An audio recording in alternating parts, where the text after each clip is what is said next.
Сәлем достар, сіздермен бірге Айжан. Бүгін сіздермен оладьи құймақ дайындаймыз. Міне өте керемет әдемі дәмді болып шығады. Ең алдымен бізге айран керек, қант керек, тұз керек, одан кейін қант, сода және де 3 жұмыртқа керек және ұн керек. Бұның барлығы описание бөлімде жазылып тұрады. Енді мына 3 жұмыртқамызды алып, венчикпен жақсылап араластырамыз.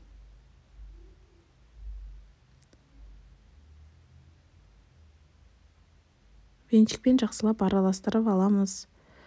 Көпіртіп жақсылап араластырып аламыз.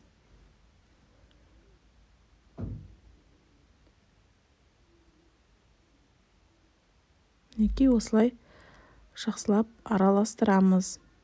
Енді үстінен қант саламыз. Қантты аздап салып араластырамыз. Жақсылап араластырып аламыз венчиктің көмегімен.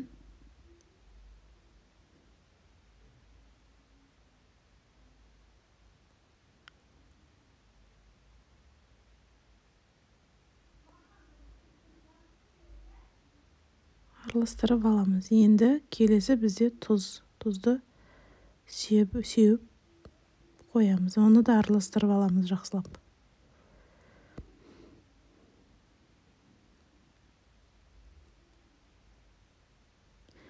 Енді біз айранымызды аз мөлшерден қосып отырамыз. Мінекей жақсылап бұны араластырамыз. Өйткені бізде бұл айранда аздап қосқанымыз бұл жақсы көтеріледі. Сол себепті біз айранын бөліп қосамыз.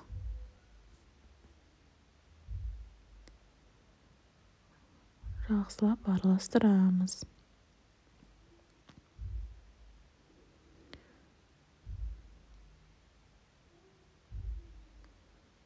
Араластырдық.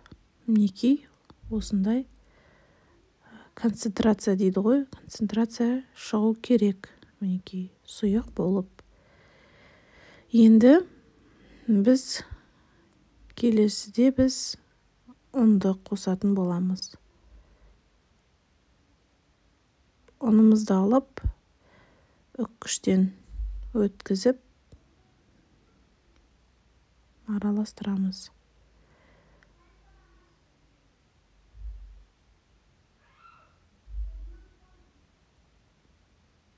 Осындай ұнды сеуіп, жақсылап араластырамыз венчиктің көмегімен.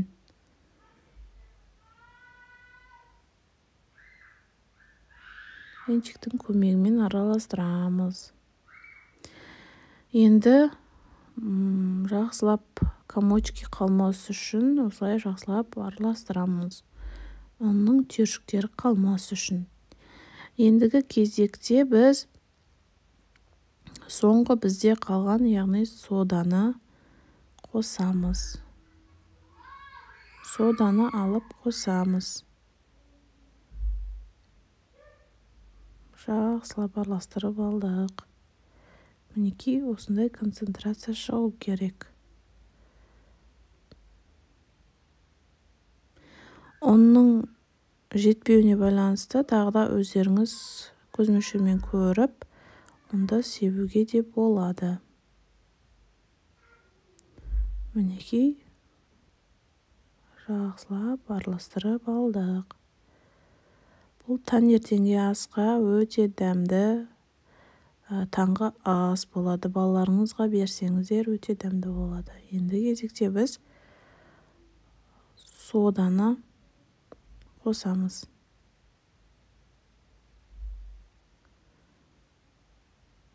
Мінекей соданы қостық. Оны да жақсылап араластырып аламыз.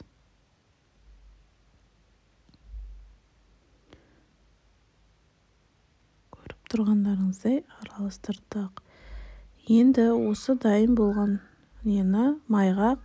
майды қыздырып, сұйық майды қойдық. Отын жақсылап жағып.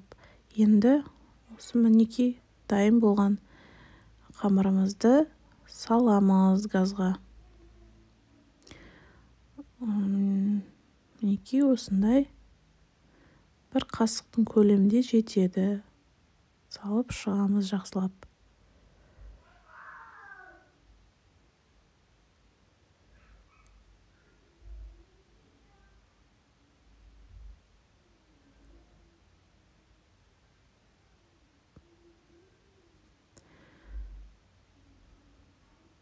Жеті қасықтай шықты. Енді оны алып, келесі бетін аударып, піскеннен келесі бетін аударып аламыз. Екінші жағы пісу үшін солай аударып аламыз.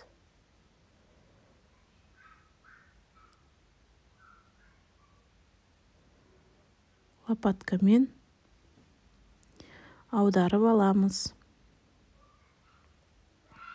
Өздеріңіз көріп тұрғандарыңыздай. Енді оны да жақсылап піскенін қарап, қадағалап отырамыз.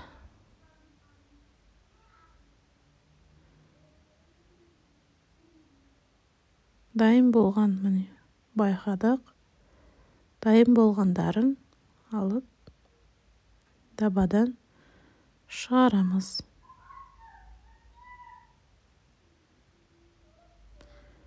Осындай тәрелкеге дайын болғандарын былай қойып отырамыз. Газдан шығарып. Мінекей достар, біздің оладьиміз пісті.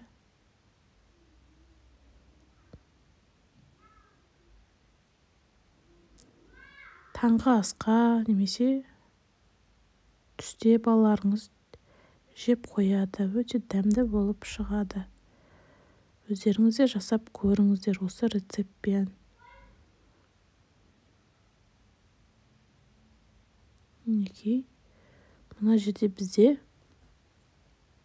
енді тағы да мінекей екінші несін салдым, қамырын. Оны да кезек-кезек аударып аламыз.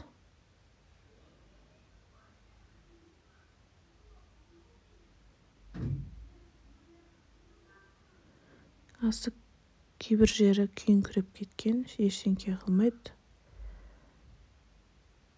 Мінекей, тағы да осындайдан өте көп мөлшерде шығады. Астарыңыз дәмді болсын, ас болсын сіздерге. Тіркеліп кетіңіздер.